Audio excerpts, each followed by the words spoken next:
अस्सलाम वालेकुम। इस वीडियो के आखिर की 2 मिनट की वीडियो देखना ना भूलें। हमारे टीम की तरफ से आपको कुछ दिया जाएगा बिल्कुल फ्री में।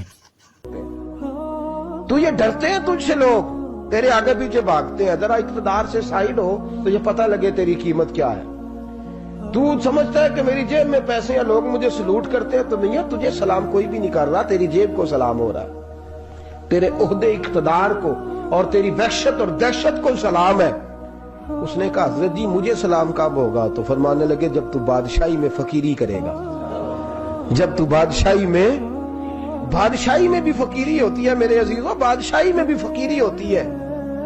आपके इस हिंदुस्तान के एक बादशाह का नाम औरंगजेब आलमगीर भी है। औरंगजेब आलमगीर के इंतकाल का वक्त आया ना, तो औरंगजेब आलमगीर बीमार हुए। आखिरी वक्त मिंबर पे चढ़े और लोगों को कहने लगे, लोगों तो मुझसे अक्सर पूछते थे ना कि बादशाह तेरी 2 उंगलियों पे स्याही क्यों लगी रहती है और तेरे हाथों में सुराख क्यों रहते हैं?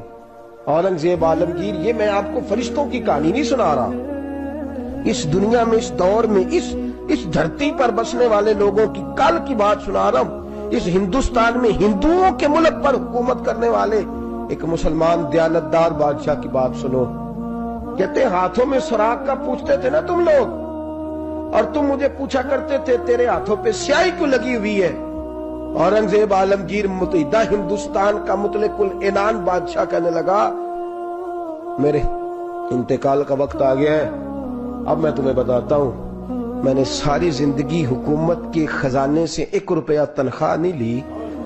मैं किताबत करता था, किताबें लिख के जो मुझे मजदूरी मिलती थी, और मैं टोपियां सिया करता था, मेरे हाथों में सुराख हो जाते थे। मैंने उसका रिज़्क़ हलाल खाया है। और फरमाया 50 रुपए फलां जगह मैंने रख दिए हैं, मैं मर जाऊं तो उसका मुझे कफन दे देना और लोगों को बताना कि वो हिंदुओं, मेरे रसूल पाक सल्लल्लाहु अलैहि वसल्लम ने जिस तरह मुझे कहा था मैंने उस तरह हुकूमत की। वो खुतबा पढ़ रहे थे, औरंगजेब खुतबा पढ़ रहे थे और गलियों में खड़े हिंदू कलमा पढ़ पढ़ के मुसलमान हो रहे थे। मेरे दोस्त, ये बादशाही में फकीरी। हमारे पास तो पैसे आते हैं तो ड्राइवर की जिम्मेदारी है, ये भी प्रोटोकॉल है। ड्राइवर ने गाड़ी भी चलानी है और साहब का दरवाजा भी खोलना उसने।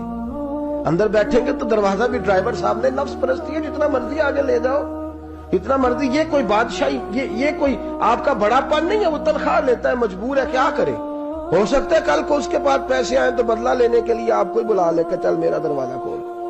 वो मोहब्बत के साथ, अकीदत के साथ थोड़ी ऐसे कर रहा है। हम जरा माल आता है तो हम बड़े बन जाते हैं। जो बड़े थे वो हजरत मौला कायनात शेर खुदा अलीउल मुर्तजा रदी अल्लाह ताला अन्हु फरमाते हैं, मैंने हुजूर की बारगाह में अर्ज की, या रसूलल्लाह को नसीहत ही कर दे हुजूर मुझे कोई। तो हुजूर ने फरमाया, अली जो दुनिया में प्रोटोकॉल लेता है आखिरत में रुसवा हो जाता है। जो दुनिया में दुनियादारी, दबदबे, तनतने की ख्वाहिश करता है, ख्वाहिश करत। मुल्ला रूमी रहमतुल्लाह अलैह ने बड़ा अजीब जुमला लिखा है। मुल्ला रूमी कहते हैं, हमारे पास फिरौन जितने पैसे नहीं, नमरूद जितनी दौलत नहीं, वरना कई लोगों का खुदा बनने को दिल करता है। माज़ अल्लाह ताला। वो कहते हैं कई लोगों का दिल करता है कि लोग हमें सजदा करें, लेकिन फिरौन और नमरूद जितनी ताकत दौलत नहीं, वरना लोग कराएं।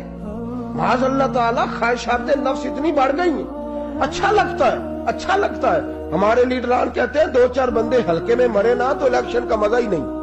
माज़ अल्लाह ताला, ये हमारा हाल हो गया। हम नाराबाजी के कायल कौम है, हम नारों पे जिंदा रहने वाले नफ्स परस्त बनते जा रहे हैं। शेर खुदा रदी अल्लाह ताला अन्हु फरमाते हैं, रसूल करीम ने फरमाया, जो यहाँ इज्जतें ढूंढता है, यहाँ ख्वाहिश करता है नारों की, प्रोटोकॉल की, आखिरत में रुसवा कर दिया जाता है। और फरमाया जो यहाँ झुक जाता है अल्लाह कयामत में उसे इज्जतें अता फरमा देगा। ये हुजूर ने नसीहत फरमाई। हजरत उमर बिन अब्दुल अजीज, जमाना डरता था, बड़ा नाम है। फकीरी और चीज है, दरवेशी। इकबाल कहते हैं, दियारे इश्क में अपना मकाम पैदा कर, नया जमाना नए सुबह शाम पैदा कर। खुदा अगर दिल फितरते शनास करे अता तुझको, सुकूते लालाओ गुल से कलाम पैदा कर। मेरा तरीक अमीरी नहीं फकीरी है, खुद ही ना बेच गरीबी में नाम पैदा कर। حضرت عمر بن عبد العزیز رات کو بیٹھ کے نہ لکھ رہے تھے، تو ایک نوجوان آپ کی خدمت کے لیے رہتا تھا ہر وقت. حضرت جی لکھ رہے تھے، چراغ جل رہا تھا تو کوئی تحریر کر رہے تھے. ایک مہمان بھی آیا ہوا تھا، تو وہ نوجوان نہ بیٹھے بیٹھے نہ لیٹا تو سو گیا. توجہ ہے آپ کی میری بات پہ؟ بیٹھا بیٹھا نا وہ بیچارہ سو گیا، تو حضرت نے تکیہ پیش کر دیا. وہ نوجوان نے تکیہ پکڑا تو اس نے لپاٹ کے وہ گہری نیند چلا گیا. ایک جھونکا ہوا کا آیا تو چراغ گل ہو گیا. مہمان بیٹھا تھا، کہنے لگا حضرت جی میں چراغ جلا دوں؟ فرمانے لگے نہیں، مہمان سے خدمت نہیں لینی چاہیے، میں جلاتا ہوں. کہا پھر اس کو اٹھا لے. کہنے لگے جوانوں کو نیند زیادہ آتی ہے، سویا رہنے دو. کہ حضور سونے تو نہیں آیا، خدمت کے لیے آیا. فرمانے لگے یار سویا رہنے دو، کیا عرض ہے.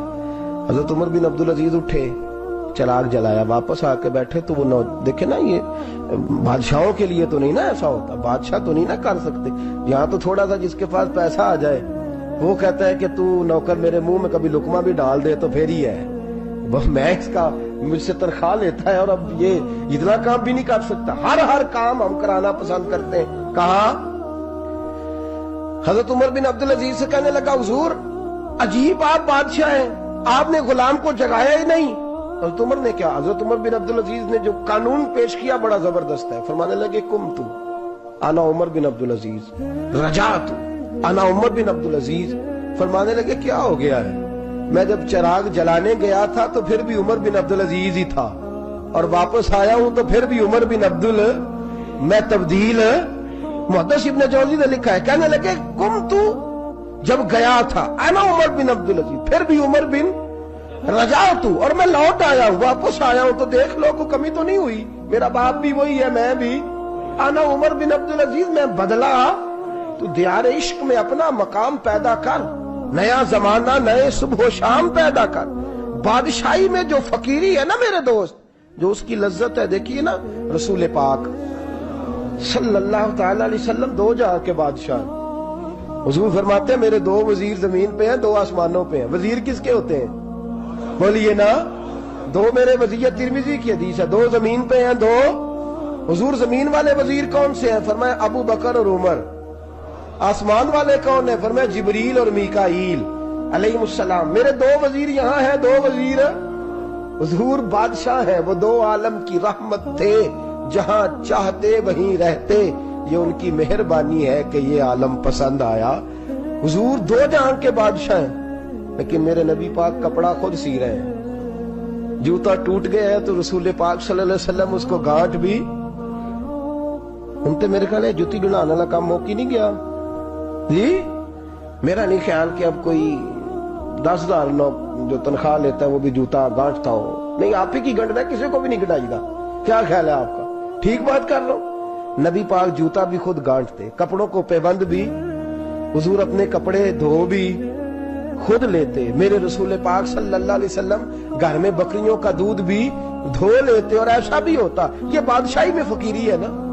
دو جہاں کے بادشاہ ہے، لیکن سلام اس پر کہ جس نے بادشاہی میں فقیری کی. رسول کریم صلی اللہ تعالی علیہ وسلم حضرت عائشہ فرماتی ہیں گھر آئے، کہا عائشہ کھانا تیار ہے؟ کہا نہیں حضور ابھی تو کھانا تیار کرنا ہے. فرمایا تم آگ جلاؤ، میں آٹا گوندھ دیتا ہوں. کس کی بات ہے؟ نہیں لڑنا چاہیے، رکھنا چاہیے. تو منگیا دے ہاں پیسے میرے کو پہلی دے، میں ڈنڈے نہیں مار دے. میں آیا تو انہوں پتہ نہیں میں کڈی بلا دا نام ہے، دوسرا ٹکر ہی نہیں پکایا. وہ میں آ گیا کار تو انہوں پتہ ہی نہیں لگا، میں ہی آ گیا کار. اللہ خیر کہ بھائی ہٹلر نہ بنو، ہر جگہ ہٹلر نہ بنو. اس نے سلوک زندگی کا حصہ ہے، پاکیزگی زندگی کا حصہ ہے. السلام علیکم. کچھ سیکنڈ رکیں، آپ کی ہی فائدے کی بات ہے. آپ کو پیسے کی پرابلم ہوتی ہے، کم کی نہیں لیٹ کی. جی ہاں، میں بھی مڈل کلاس فیملی سے ہوں. مجھے بھی سیم پرابلم ہوتی تھی. میرے پاس بھی پیسے تھے مگر بعد میں ملنے والے تھے. ایسے میں میرے ساتھ ہوتا تھا کہ پہلے جو چیز میں لینے کی سوچتا تھا یا تو وہ ختم ہو جاتا تھا یا پھر ڈسکاؤنٹ آفر چلا جاتا تھا، جس کی وجہ سے میں وہ چیز نہیں لے پاتا تھا. چلو یہ تو ایک بار ایڈجسٹ کر لیتا تھا، مگر بل پیمنٹ بہت پرابلم ہوتی تھی، چاہے وہ بجلی کی بل ہو یا پھر اسکول کی فیس. میری یہ ساری پرابلم سالو ہوئی صرف ایک چیز سے، وہ ہے کریڈٹ کارڈ. میں نہیں چاہتا کہ آپ کو بھی سیم ایسی پریشانی ہو، اسی لیے YRA کی جانب سے آپ کو ملے گا کریڈٹ کارڈ، وہ بھی 0% بیاج والا. प्राइस है सिर्फ 3000। रुको मगर वाई आर ए की जानिब से आपको मिलेगा बिल्कुल फ्री में। इतना ही नहीं, लाइफ टाइम फ्री रहेगा, कोई चार्जेस नहीं, कुछ नहीं। और अगर आपको कोई चीज़ लेना चाहते हैं वो मगर वो आपके बजट के थोड़ा ऊपर है तो भी आपको सोचने की ज़रूरत नहीं है, क्योंकि इस क्रेडिट कार्ड के ज़रिए आप उसे EMI पर भी ले सकते हैं। और आजकल तो ज़्यादातर नो कॉस्ट EMI मिलता है, मीन्स EMI रहेगा मगर ब्याज नहीं लगेगा। प्रोडक्ट की जो प्राइस होगी उतना ही लगेगा, उससे 1 रुपया ज़्यादा नहीं। तो फिर ज़्यादा सोचो मत, जल्दी इस नंबर पर व्हाट्सएप मैसेज करें, क्योंकि कुछ समय के लिए ये ऑफ़र है, आपकी सारी प्रॉब्लम सॉल्व हो जाएगी या आपको फ्यूचर में काम आएगी। और अगर काम नहीं आई तो भी सोचने का क्या, फ्री ही तो है। 0 जॉइनिंग फी, लाइफ टाइम फ्री, घर बैठे बैठे आपको मिल जाएगा। हमारी टीम आपकी लास्ट तक मदद करेगी, वो भी फ्री में। बस स्क्रीन पर जो नंबर है या कमेंट में, इस पर व्हाट्सएप मैसेज करें। इसमें कॉल्स नहीं है, लेना चाहते हैं तो भी कांटेक्ट करें। कुछ सवाल या कुछ और जो भी हो बेझिझक आप मैसेज यहाँ कर सकते हैं। अभी मैसेज करें, वापस आके ये वीडियो देख सकते हैं। शुक्रिया, खुदा हाफिज़।